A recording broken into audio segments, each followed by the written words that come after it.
Hello, this is Orlando Mayor Buddy Dyer. Welcome home. Soar into tower. We are ready for takeoff.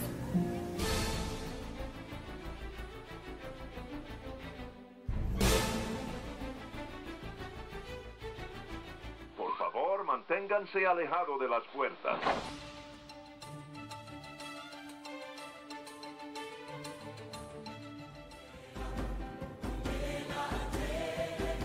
Hey, it's Amy from DVC Clubhouse. Hey Clubbers, it's Scott from DVC Clubhouse. Hey, it's Kathleen from DVC Clubhouse. Welcome aboard, it's Phil from DVC Clubhouse.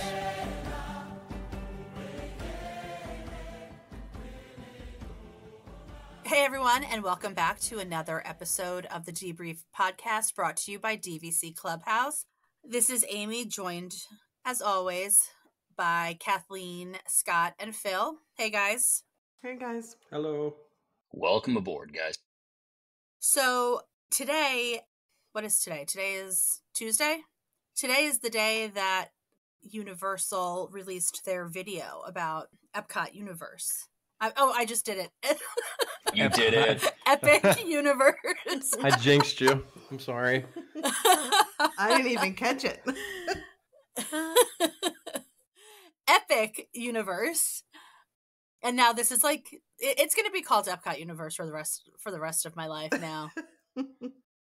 But anyway, pretty timely that it came out today because we were scheduled to record this podcast. So we pivoted a little bit so that we could have a little conversation about Epic Universe. It's been this huge topic of conversation about whether or not Disney is lagging behind Universal, and if Universal, with this new park that they're opening, is going to finally surpass Disney as the reigning theme park champion of Central Florida. And so we all watched the 7-minute video that they've released on YouTube today, and we all have our thoughts. So we thought we would have some conversation about that and about, just how it relates to Disney, and as DVC members, if we see ourselves visiting Universal a little bit more than we may have. So what do you guys think? No, I'm good. Can we go on to the next topic? Can we talk about Epcot? Sorry, there was like a 10-second delay there. Nobody said a word, so. Go ahead.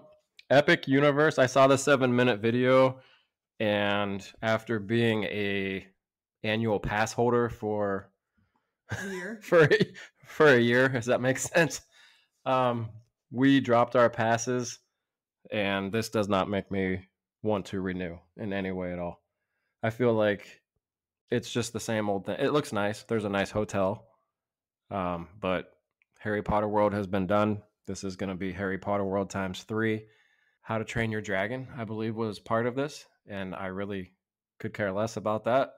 The only thing that remotely interested me was Nintendo World, because I grew up in the 80s. I grew up with Nintendo, Mario. That's all nostalgia, and that's great. I would love to go visit that once just to see how it is, but I don't see that comparing or competing with Disney and the nostalgia of Disney at all. I think Scott said it best. I looked at the video and I made some notes. So my notes are from top to bottom that the land you walk into is really Epcot reimagined. I see some strains of Tokyo Disney Sea in there. I see the wide open spaces concept, which is what Epcot's trying to do. Like Scott, I saw an awesome hotel. That hotel looks amazing in the renderings right in the center of the park. I think that's super cool. But realistically, it's been done. I see really just another Flights of Passage and How to Train Your Dragon. Looks like you ride atop a dragon through some VR world, so that's been done. I see, as Scott said, Harry Potter Part 3, and then I see Nintendo World. I mean, granted, we are probably, as the four of us, not the crowd they're looking for. We are devout Disney fans. We get the feels from Disney. We're DVC members. But I think, to me, the most important part of the conversation isn't what we see in Universal. It's what the general public is going to see in Universal and what that's going to do to Disney and thereby our experience at Disney. And I think that's where we're going to see it show through. Yeah, so I was really looking forward to seeing the video because I saw it after seeing preliminary reactions from people across the different, various social media sites. And other than a really great production value for that video, I mean, I think that they really did a good job producing that video and trying to get people excited with the music and how excited the people were who were, presenting the lands to us. I felt extremely underwhelmed by this. I mean, this has been something that has been talked about for a long time now. And with a name like Epic Universe, I really believed that they were just going to like knock my socks off with what they were going to present. And, I had to laugh to myself because the entry plaza, I guess it's called Celestial Park. And one of the features that they touted on the video was that they have fountains, interactive fountains, and a carousel. And that just made me laugh because this is the like central hub of this new park. And Disney has been getting so much flack for Moana Journey of Water. And that Moana Journey of Water makes that interactive fountain look like child's play. I mean, there was that Disney Springs used to have that interactive fountain over in the marketplace. And so that is one of the things that they are, touting as an attraction that's happening in this central plaza. It just made me laugh to myself. So, I mean, I feel I am with you, Phil, where I feel like, and that's why, the Freudian slip calling it Epcot Universe, because I feel like they were trying to do what Epcot is in that, that new area. I'll jump in here just a little bit. I think to give credit where credit is due, what they are doing is what Disney wanted to do with Epcot before all the pandemic budget cuts. So there is that. Number two, it may not be overwhelming, but let's be honest, they're putting together an entire theme park with 5 lands in the time it took Disney to put together one coaster and a walkthrough attraction at Epcot. So, I mean, we can put it down and talk about how it's underwhelming, but I'd like to at least point out that Disney could barely accomplish 2 attractions in the time it's taking Universal to put together an entire park. Yeah, well, I mean, time aside, if we're just looking at the products, let's not look at the time that it's taking. Let's look at the end product, because I mean, I know everyone has their opinions about how, and I mean, and rightfully so, about how disappointing it has been that the latest Disney attractions have taken so long to build and that they have had to modify what the original plans were. So yeah, that is disappointing, but you can't, all of that aside, especially for the person who is not like an informed Disney goer, somebody who just wants to go to Disney World, who doesn't know about, things that they're introducing and plans that they're announcing for the future. People just see what they see for the most part. They decide to go to Disney World, and whatever is available today is what is available. And they don't know about plans or modified plans or how long it took or whatnot. For the most part, I would say like the average, we are not the average Disney park guest. So, I mean, just looking at the end product, I just feel like walking into this Epic Universe to be met by interactive fountains that are shooting up out of the ground and a carousel that is based on not even any sort of like Universal IP. It's just a randomly conceived concept, the Celestial Park. And then, what they're saying is that like off of this central hub, you've got these portals that bring you to other universes, which conceptually sounds pretty cool. But I think that it's so disjointed because you've got these random different universes that have nothing to do with each other. So you've got Nintendo, you've got Harry Potter, you've got How to Train Your Dragon. And in fairness, one could say that Hollywood Studios is disjointed as well. But Hollywood Studios was conceived of differently, and they're slowly changing that park as it goes. This was a blank slate that they started with, and I feel like it was just so disjointed, and there's no kind of fluidity between these universes. It's like random IP and then not IP all meshed together. And quite frankly, I feel as though it's Islands of Adventure Part 2, but instead of calling them islands, they're just calling them universes. And so like they're just totally random, disjointed. Watching the video, that like dark universe, they didn't really give any details. They were just showing clips of old time, horror film villains. But to me, it's like giving like that like lost continent vibe at Islands of Adventure, which like when I go to Islands of Adventure, I just go to the Wizarding World, and that's all I'm interested in, because the rest of it just feels like whatever to me. And so from a nostalgia standpoint, yeah, I mean, I grew up playing Nintendo too. I'd probably be much more excited about a Zelda themed world than a Super Mario themed world, but I just totally lost my train of thought. Mario. I feel like you're making my point, though. I understand what you're saying, and I'm coming at it from somebody who is not a Universal fan. I don't love their product as much. I don't love their IP as much. And we are at least financially wedded to Disney. But you just talked about an entire park. And I think the uninformed customer sees that Disney has not had a lot of changes and has not had a lot of additions. And regardless of how you look at it, Universal is saying we have an entirely new park for you. I think everybody said the same thing with Harry Potter. Well, what's the big deal? It's going to be a different customer. And we saw what the opening of the whole Harry Potter experience did to Disney. I think Disney is going to have a rude awakening here very shortly, and their blue sky ideas for what's going to happen are just not going to be in time. And I think, honestly, as Disney fans, we're going to reap the benefit of that. But I think your average person is not looking at whether or not Disney is going to do something in the future, or whether or not Universal's lands are disjointed, or whether or not it's a carousel. They see new, they see exciting, and they see a whole new park. And I think that's going to be telling to your average consumer. I think your hardcore Disney fans are going to remain your Disney fans, but I think your transient fans are going to flock over to Universal. I have a number of friends who are travel agents, and they've told me for the last 3 years that they're seeing Universal bookings go up and Disney bookings stay flat or go down.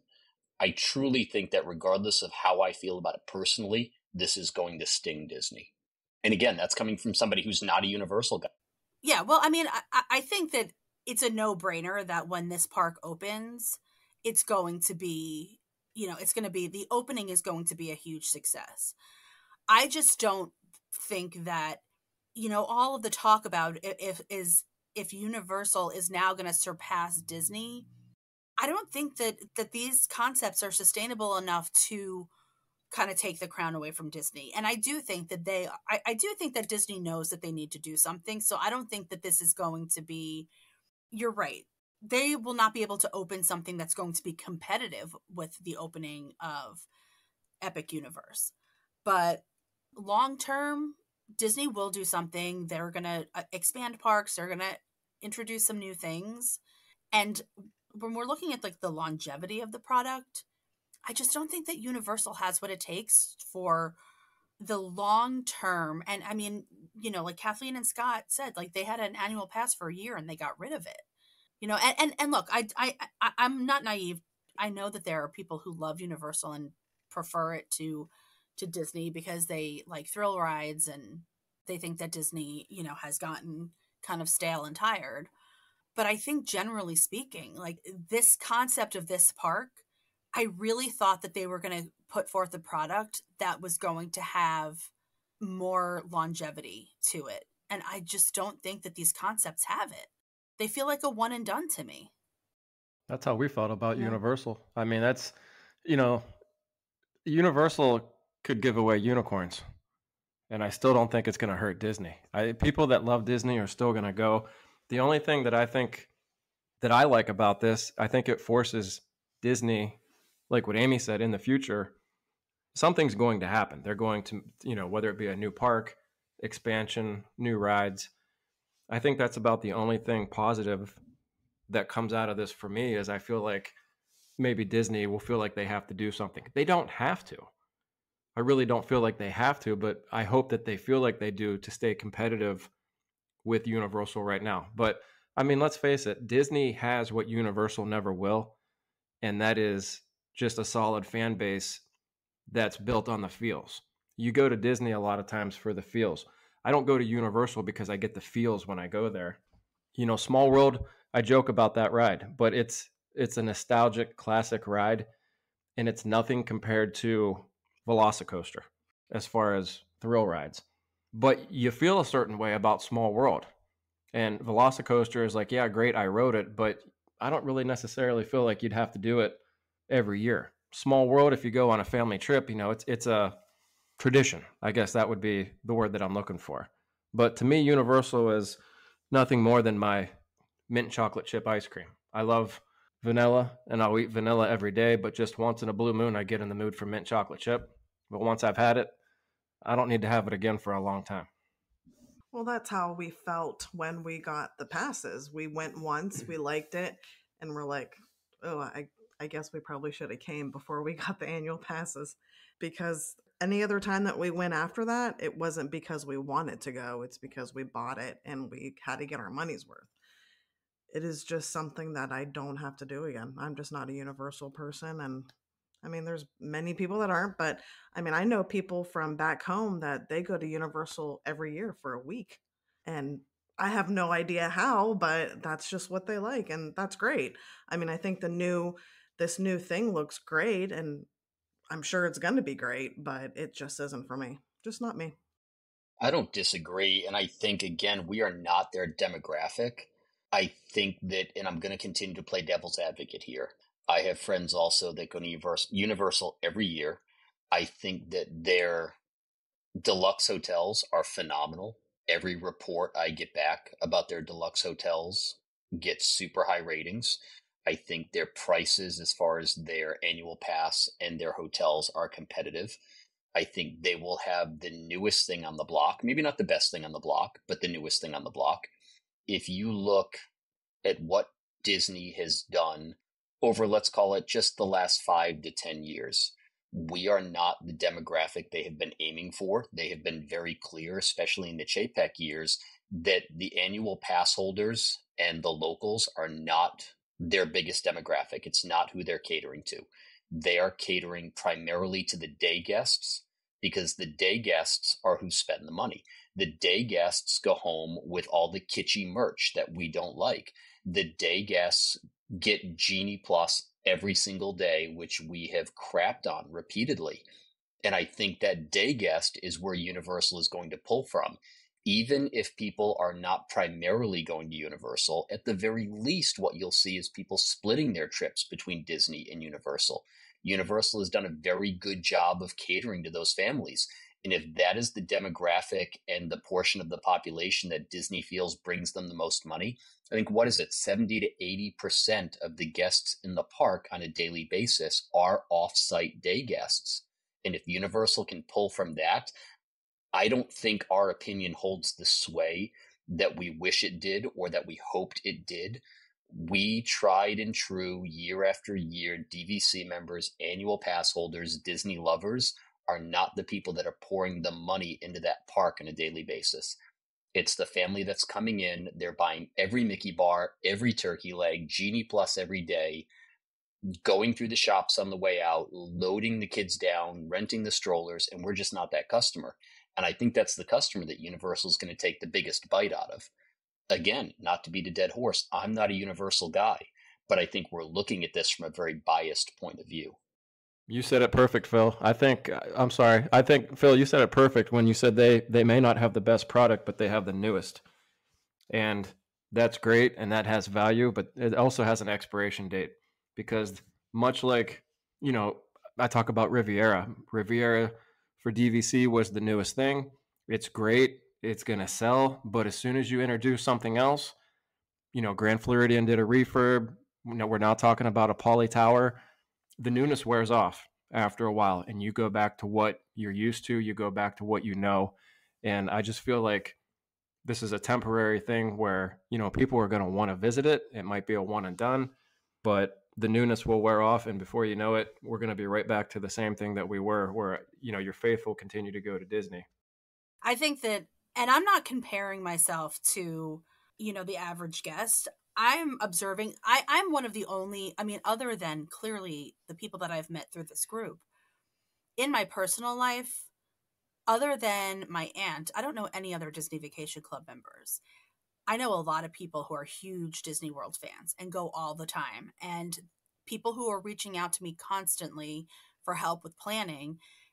These are people that want to go to Disney World, and they will explore potentially adding on Universal. And so I think, Phil, I do think that you made a valid point where I think that it may turn into the reality where people will stay at Universal for 2 nights and Disney for 5, whereas before they might stay at Disney for 7 and just take a day trip to Universal. But because Universal's hotels give you their deluxe hotels give them that express lane access, which is 1,000 times better than Genie Plus. Which is, Definitely, 1,000 times better. Now that there are 3 parks to explore and you get that perk, I can see where somebody might say, okay, you know what? We'll do 5 nights at Disney World and 2 nights at Universal, because we can, especially, and look, my family is a huge Harry Potter fan. So it's not that I'm not the target audience, because at least for the Wizarding World, on paper, I am. And the Wizarding World is very polarizing for Harry Potter fans, because there are people who love it and think that it's like perfect. And then there are people like, my 18-year-old daughter, Allie, who has been reading Harry Potter since she was in kindergarten, who showed up and looked around and said, I wish that Disney had done this, because I think they would have done it better. And I felt the same way. Like, as much as I love Harry Potter, I don't need to go there all the time. So I think that for the people who are Harry Potter fans, the fact that now you need to go to a 3rd park to have the full experience, because, that's what Universal did. They opened the Wizarding World at Islands of Adventure. Then years later, they announced the expansion at Universal Studios. So now you have to pay for admission to 2 different parks to go to the Wizarding World. And now they're adding a 3rd. And the way that Universal sells their packages is that they'll sell like a Wizarding World package. And that comes with like certain bells and whistles. Like you might get a wand, or, there are certain bells and whistles that come with that package. So they are now at least going to be enticing people to stay on their property a little bit longer, rather than making it a 1-day trip, because it is probably unrealistic that you could do all 3 Wizarding World lands in 1 day. Do you think it'll force Disney's hand to build a 5th gate? Just what you just said about now people are going to spend 3 days in Universal, as opposed to before there was only 2 parks. Yeah, well, I think that is an interesting point, because prior to them opening this, before Epic Universe, and especially before I realized that they were putting a 3rd Harry Potter land, I wasn't really in favor of a 5th gate. I was more in favor of expanding Hollywood Studios and Animal Kingdom, because I think that those parks need to have expansion so that they can absorb more people and keep people there for a longer period of time, which I still believe to be the case. But if Disney wants to make sure that they are keeping people on the property for 7 nights instead of 5 nights Disney, 2 nights Universal, a 5th gate might be the way that they have to do that, because now people are going to say, well, if I want to do all of the Disney parks, I bet I'm going to need to stay there for 7 full nights. Yeah, because when you think about it, Disney is I'm just sitting here thinking, but Magic Kingdom has always been a full day. Epcot's a full day. And like what Phil has said before, Animal Kingdom is easily a half day. And if you play your cards right, Hollywood Studios could be a half day as well. So people vacationing still probably could look at Disney and say, I really just need 3 days there to do the parks. And then I could just hop on over to Universal. Well, I think there's 2 different conversations here. And Amy touched on something that I just want to go back to briefly. The one Achilles heel I can see of this new Universal is that it is not connected. it's a fair distance away from the original land that Universal has purchased. So, unlike Disney, it is not going to be very easy to go from park to park to park or from hotel to park. You are going to have to shuttle more or less up I Drive to get to this third gate. And I Drive, as you guys well know, is not a lot of fun. It's kind of shady in some spots. The traffic is horrific. So going from A to B is not going to be easy. So I do think that people will have to split their time in order to make it easy. There will be shuttles. People will take the shuttles. They'll go back and forth. But unlike being inside the bubble at Disney, you can't just easily go from park to park to park with this new gate. Now, that does open up the next conversation, which you guys talked about. I think Hollywood Studios isn't just a half-day park if you play your cards right. I've said it before, we are not Star Wars people. If we never saw Galaxy's Edge again, we would be perfectly fine with that. My kids don't like rides. They're not Star Wars fans. We don't need to go in there. And if you take out the 60 to 90-minute wait for Slinky Dog, Hollywood Studios is easily a half-day park. You can blow through the rest of them in no time. Animal Kingdom, again, I understand what the concept was. You're supposed to walk the paths. You're supposed to enjoy the animals. If my kids are not feeling that, it's easily a half-day park. I think both of those parks desperately need expansion, far more than Magic Kingdom needs expansion behind Big Thunder Mountain. But I think if Disney wants to have a wow moment, if they want to draw people in, I think they almost have to have a fifth gate, because Magic Kingdom, if you go to Magic Kingdom on a busy day, you cannot do all of Magic Kingdom in one day. You just can't. So you're going to further extend that park and make it a 2-day park. Your typical day visitor, I don't think is going to know the difference or really understand that you're going to need 2 days for that park. You need to have a wow moment. Now, Amy's right. I do think that everything at the new Epic Universe has an expiration date. I think most of Hollywood Studios, if you look at it, has had an expiration date outside of Harry Potter. That was their saving grace. Prior to that, a lot of the original rides have closed down. They've become, they're not timely. They've become old. They've become stale. People don't want them anymore. And I see this park going in the same direction, but it's still going to be a draw for quite a while.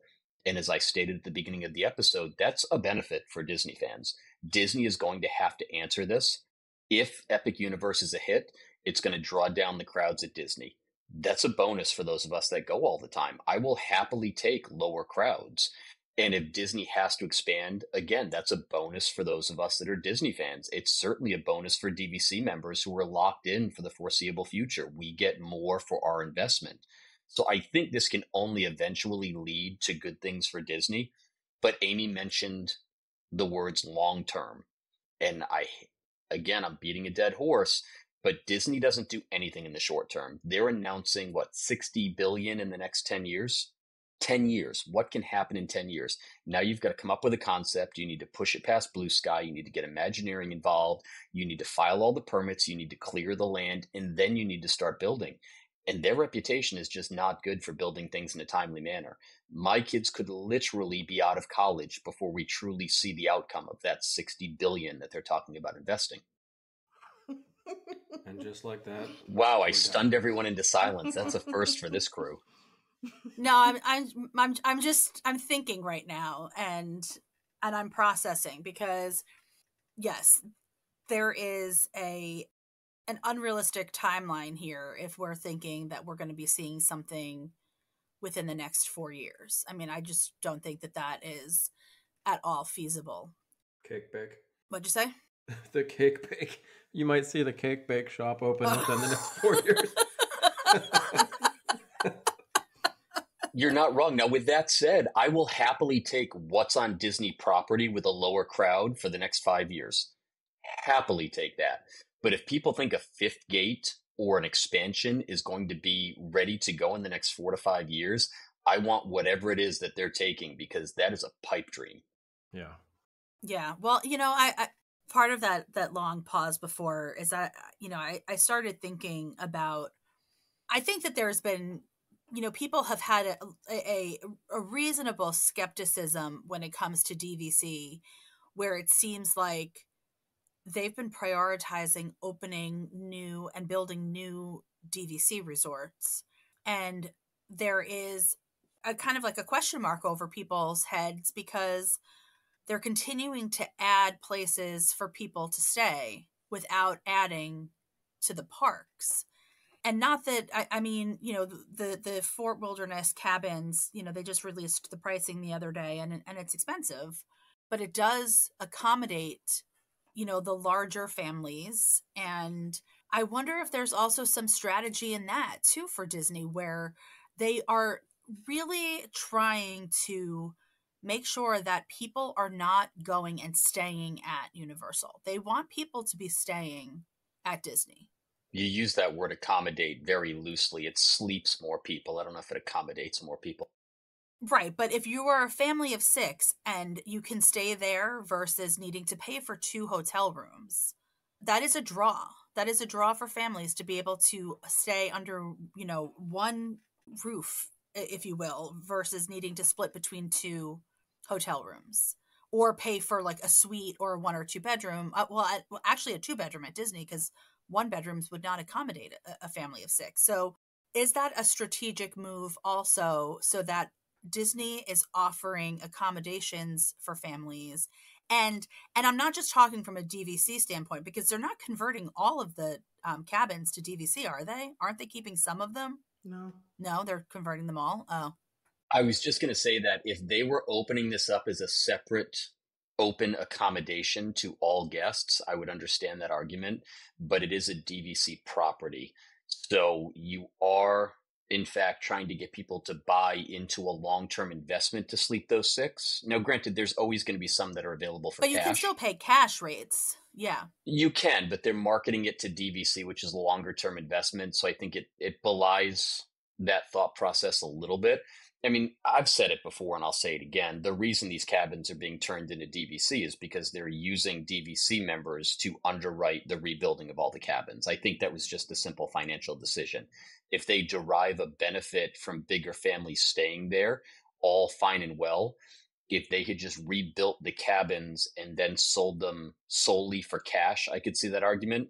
But I'm not sure that argument holds water being a DVC property. I just think they're 2 separate markets is all. Yeah. It's just it's an observation to note that, you know, I am not the only one who has made it, that Disney Disney Vacation Club continues to build and launch new properties when they are not offering more at the theme parks. And, you know, it begs the question, what is the strategy behind that? And is that a long-term plan? Is that something that is, you know, about going along the way of like really just trying to expand options and opportunities for people to be staying on Disney property for longer periods of time, so that they are not leaving to go to stay at Universal hotels? I think we'll know more about that when this whole trust becomes clearer in what their long-term plan is. And I'm sure that the actuaries and the accountants and the bean counters at Disney know better than I do. But from an outside standpoint, I don't think it begs the question of what is the long-term plan. I think it begs the question of, do they actually have a feasible long-term plan? Because what I see are a lot of short-term decisions that have long-term ramifications. Well, and the question of this trust, I mean, this conversation is one that the cart has been put before the horse a lot, and there has been a lot of time invested in these conversations. And there is validity to the statement that these cabins are not fixed. They are not attached to the earth. They are mobile homes. And therefore, they are not real property. Hey, I got raked across the coals for making that statement. I'm glad it came from your mouth this time. Who did? Oh, I took all kinds of flack for saying they were just single wides. But the reality of what they are is that they are not attached to the earth. They are placed on concrete slabs. So they are not real property because they are movable. They are literally being constructed someplace else and then being plopped on that land, and they can be removed. And because they are not fixed to the earth, they are not real property. So from a real estate standpoint, you cannot sell a real estate deed for something that is not real property. It is a different transaction when you are selling a mobile home than when you are selling a real property, a home that is built and fixed to the earth. And so it could be as simple as that they had to develop this trust because they could not sell deeded real estate interests in mobile homes, essentially. No disagreement here. So, two questions. So, the first, what do you think Disney's response will be? And second, what do you wish Disney's response would be to Universal's announcement and this expansion and this pressure upon them to try and continue innovating and drawing customers? And does Disney need to draw new customers? Well, so my knee-jerk reaction when I watched the video, the first thought that I actually had, well, maybe not the first. My first was just laughing at the Celestial Park and their interactive fountains. But this dark universe, the fact that Disney, that it kind of like randomly was announced that they're looking at this expansion and that, talking about hinting that it might be villains. I don't even know if Disney really intends to do that. But I think that they probably, it was leaked that this dark universe was going to be a reality at Universal, and Disney does not want to look like they are answering Universal. So they leaked that little bit of information that might or might not happen before Universal's big announcement came out so that they can say, well, we had already planned that. This is not in response to something that Universal is doing. So that is something that I think they did strategically because it was such a random kind of PR snippet that was circulating a few weeks ago that people started talking about. So there is that. Now, I agree with you, Phil. And I think that expanding Magic Kingdom right now makes zero sense. And if they want to do villains, then put it at Hollywood Studios. That is the place where that would make sense to me in my mind, because now that we've kind of, Disney has moved away from what MGM was, which was this celebration of the heyday of Hollywood, and they're making dedicated lands to different IP, then let the villains live there. As far as that villains land, that's what I think. I mean, ultimately, what I wish is that they would expand Hollywood Studios, they would expand Animal Kingdom, and then I do think now, since Universal has 3 parks, I do think that in order to make sure that people are not splitting their time between Disney and Universal, Disney is eventually going to have to open a 5th gate. That I don't know. I don't love that idea because I just feel like that's more money than that I have to spend to get into the parks. But I do think it makes sense from a business standpoint to make sure that people are not now, because they have more incentive than ever to stay at a Universal Deluxe hotel so they can get into all 3 parks and so that they can get the express pass. I'm just going to go on record now and say that I have no desire for a villain's gate. I think you want to talk about something that is short-sighted and has an expiration date. I just think it's so narrow-minded. I think they can do so much more. I'll just throw that out there right now as my opinion. I'm sorry, Scott, go ahead. Yeah, I totally agree with you on that. I was just going to say, I don't think Disney has to do anything. I don't think they're going to do anything anytime soon. I think maybe down the road there will be a 5th gate, but what I wish would happen, like Amy said, they just keep building properties and more people come down. I mean, I really wish there would be a 5th gate, but I just hope they really think it out. The villains thing has always been thrown out there, but I don't know. I think they can probably do better as far as creativity with that. And then, I don't know, the only thing that I can think of that Universal does really well is they treat their annual pass holders so much better than what Disney does. And maybe Disney could do something with that where they start treating their AP holders a little bit better and maybe offer a little bit more. That was the one thing that we really liked about Universal was, they really did treat their annual pass holders really well. But I don't know. I don't think Disney will do anything, but I guess if I'm wishing, at the very least, I hope they do some kind of an expansion, something new and exciting. I completely agree. Like the notion of an entire theme park being dedicated to villains is, to me, I just think that that's setting up for failure, because not only does it have an expiration, but this is supposed to be a family experience, and there are kids, there are families that will not even enter that park because their kids are scared. And so, they need to make sure that they are appealing to the lowest common denominator with a fifth park. A Villain's Land that can absorb some people makes far more sense than a fifth gate. And I know that people love the notion of a fifth gate that's villains, but that's not a smart business decision. On top of that, a Villains Park is an answer, it's a response, it's a reaction to Universal. It's trying to go and get that customer back who is really already dedicated to Universal. I think it's a different customer. I agree. I think that Disney is going to have some kind of answer to this because they're just going to see some slippage in market share. But I think ultimately Disney needs to do a couple of things as it applies to the parks and what they need to do to answer it. Disney forged their reputation on being an innovator. They stayed ahead of the curve. They gave the customers what they wanted in a Disney flavor, for lack of a better term. Disney has a model that they followed, and it's wishing upon a star, and it's dreams come true, and it's the happiest place on earth, and it's the most magical place on earth. And I don't think a Villains Park is really what Disney should do or Disney needs to do or is Disney-like. I think that Universal captures that market space. And for Disney to come back is a reaction. They need to get back ahead of the curve and go back to their roots. Now, when it comes to going back to their roots, we can talk about the Disney difference. Granted, I have a very narrow view of this because there's some nostalgia involved. I like what Disney offered in the past. I think that there was truly a Disney difference. But what Disney needs to do is clean up their house as it sits. Let us find a reasonable replacement for Genie Plus, because right now what we're doing is paying for something that's not as good as what we used to get for free.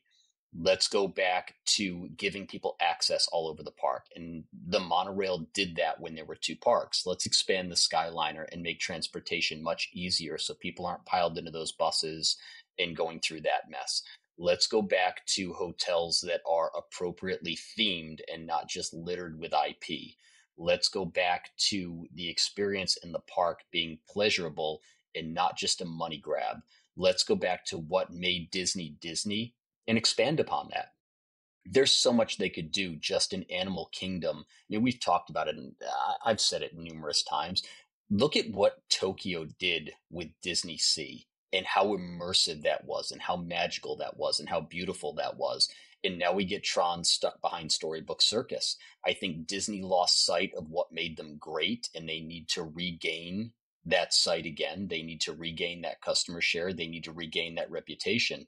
And if they can go back to having the Disney difference and people going back again and again and again, they don't need an additional answer to Universe. They need to recapture people's imagination. And I think that's what they're lacking now. I talk to people that now have to plan Disney vacations and come back from Disney vacations, and they don't have the same response that they had 10, 15, 20 years ago. What has changed? What has changed is the Disney difference. If you want to continue getting families coming back generation after generation and families coming back year after year after year, you need to make that initial experience enjoyable. And you need to make it so that those of us who have bought into that for generations continue passing that down generationally. And they're just not doing that right now.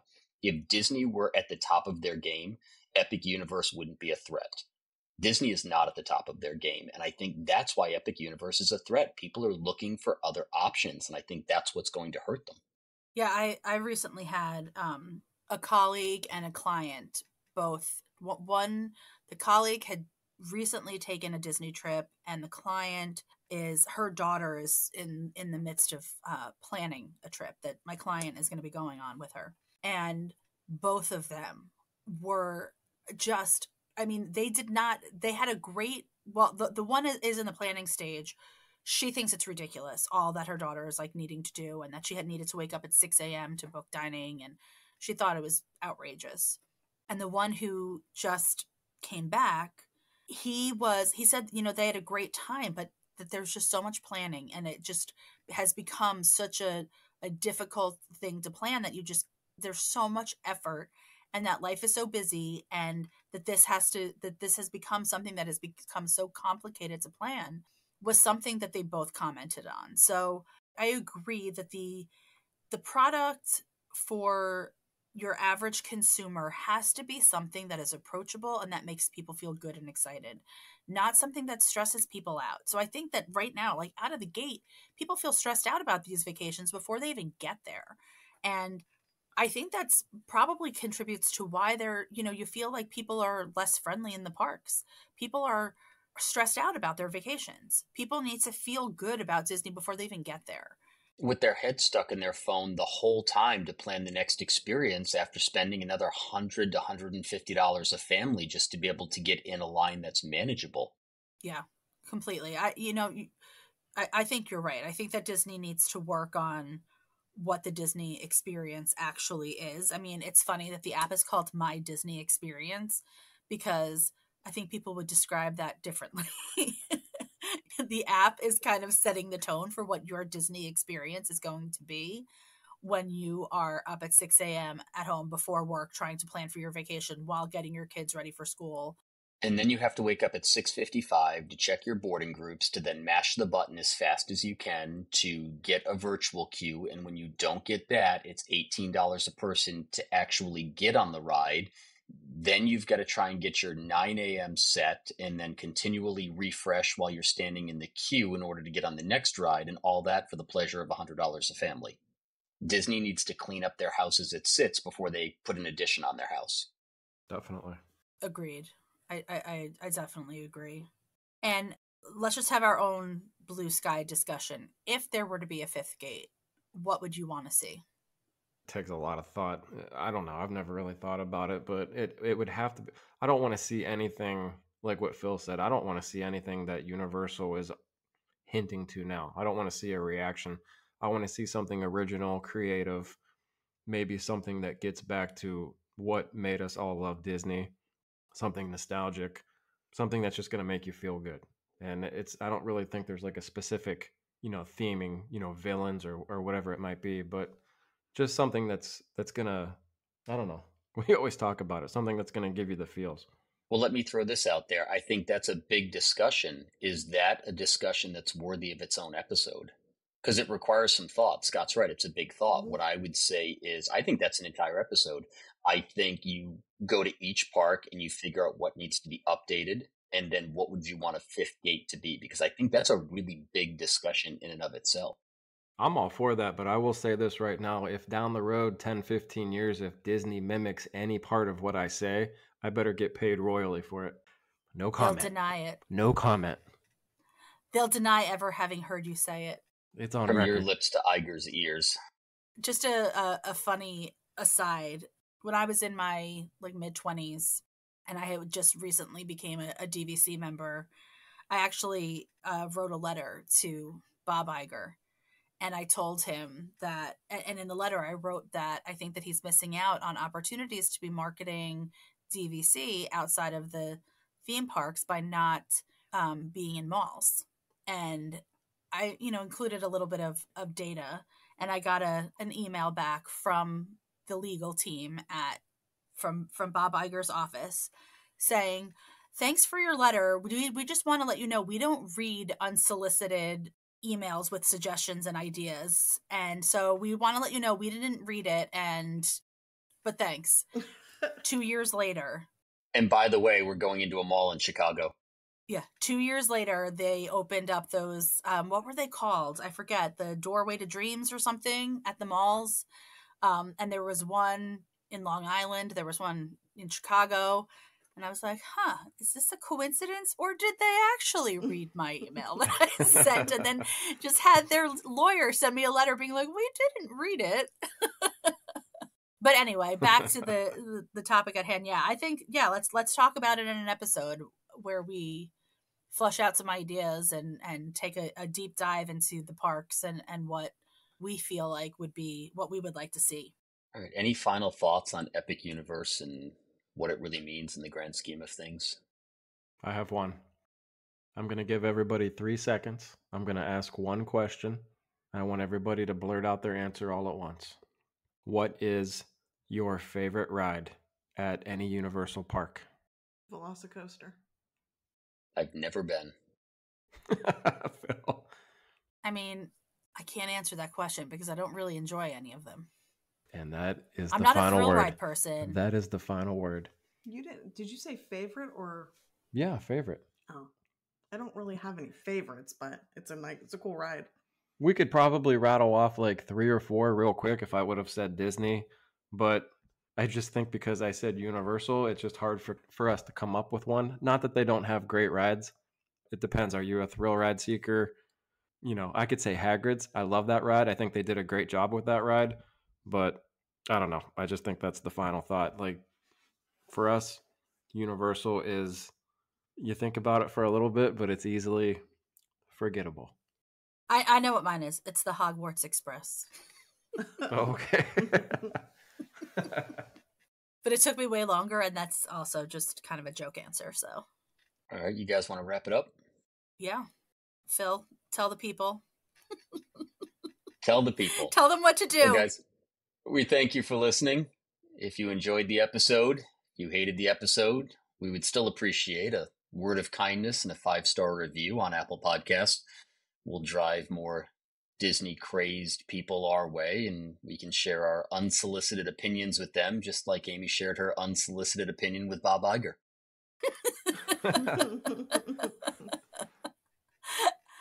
And so thank you everyone for listening, and be sure to join us in the conversation over on our Facebook page, DVC Clubhouse. Follow us on YouTube and Instagram and TikTok.